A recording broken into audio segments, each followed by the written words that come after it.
If you are causing depression to yourself, you are able to generate substantial amount of intense emotions and thoughts, but in the wrong direction. If you don't have very strong emotions, very intense thoughts about something, you cannot get depressed. It is just that you are generating thoughts and emotion which work against you, not for you. So you are strong enough to cause depression to yourself because for you to cause a mental illness for yourself, unless you're pathologically ill, which is just a small number of people, rest are all self-created. Most of them are self-created. A few are pathologically ill, they cannot help it. It just comes from within because of genetic and other factors. Almost everybody here, if we train them towards a certain kind of thought process and emotion and push them a little bit with the outside situations, almost everybody will lose their mental balance. They will become clinically ill.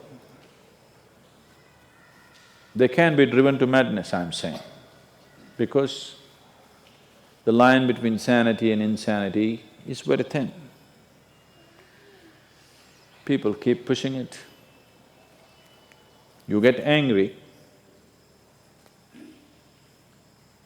you're pushing the line. It's a thin line.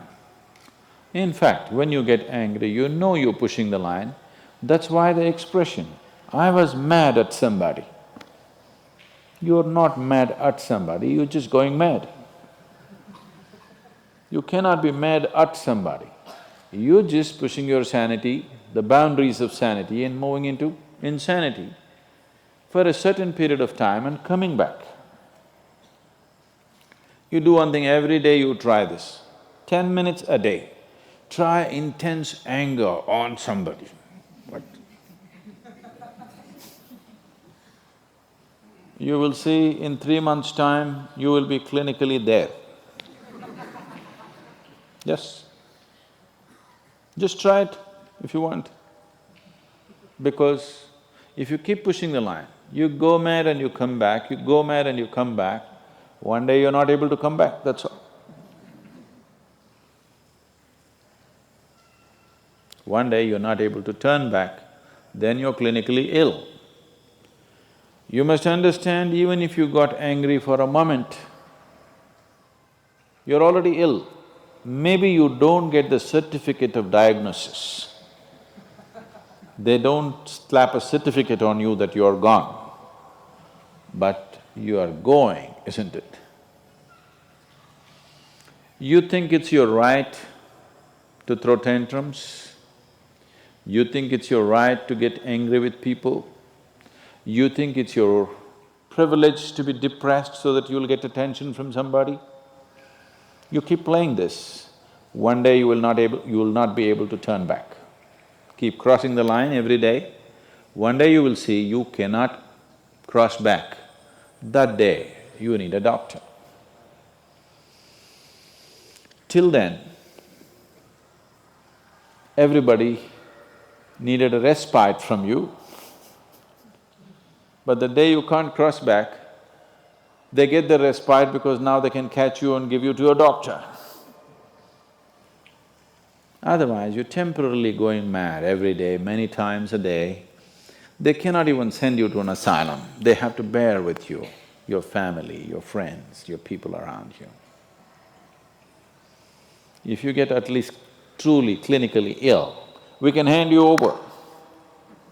There's one temple in Tamil Nadu, you know, where they chain you and keep you. Where there is no hospital, no psychological for ailments, there's no hospital, there is a temple that somebody created which is supposed to push people back into sanity. So, families just take them and leave them there, they're shackled and left in the temple. You give them some money, they'll feed you, and you're just there like an animal, tied up. I think if hospitals were run like this, a lot of people wouldn't go crazy. They would maintain their sanity. Right now it's too deluxe. If you make hospital extremely comfortable, it'll become an incentive to become sick. And you have incentives in your life to become ill. Right from your childhood, you got the maximum attention only when you fell ill. When you are happy, they screamed at you.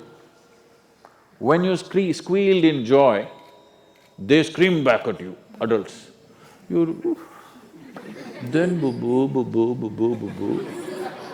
When you are a child, physical illness is good because you'll get attention from your mother and father and everybody around you, and you don't have to go to school on that day. So you learn the art of falling physically ill. But once you get married, you learn the art of becoming mentally ill. Because if you want to get attention, you go sit in a corner, act depressed, people will pay attention to you. So you keep playing this game, one day you're not able to cross the line back. That day you're clinically ill. Unfortunately, in many ways, not just in the way that I said now, in many different ways, I would say 70% of illnesses on the planet, all kinds, are self-created. Even if you get an infection, there is a way. If you keep yourself in a certain way, physically and mentally, the virus and the bacteria will not work the same way as it works upon somebody else. If you set yourself like this, no matter what's happening, anyway, I have to go and do this, this and this. There's no break from that. The last 29 years, I have not been able to cancel one program because I'm running temperature, I got a cold, I got this, I got that. It doesn't matter what's happening, what you have to do, you anyway have to do. You can't turn back on that. Either out of your commitment or you have a boss like that.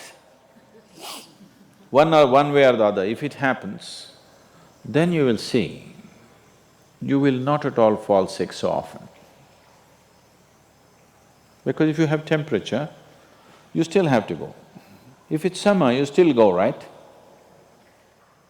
Now, a lot of people don't go. It's a little hot outside, they don't go and work. Little cold outside, they don't go and work. A little raining, they won't go and work. A snowflake, they will not go and work. This is just weather. So for every change in weather, if you have the comfort of covering yourself in a blanket and lying down, once you create that, your body will learn to fall sick as often as possible. If you just keep it this way, it doesn't matter what it is, anyway I have to go and do what I have to do, you will see your body will just bounce back as quickly as possible, even if it gets the worst kind of infections. So you just have to set the necessary conditions for health, necessary incentives for health, both for yourself and your children if you have them. Do not set incentives for sickness. The child is sick, observe him from a distance, never go cuddling. He knows that's the worst time of his life and he knows he has to get well soon. And give him the best attention when he is joyful. You will see he naturally learns from within. His very chemistry will learn that it pays to be joyful, it doesn't pay to be sick.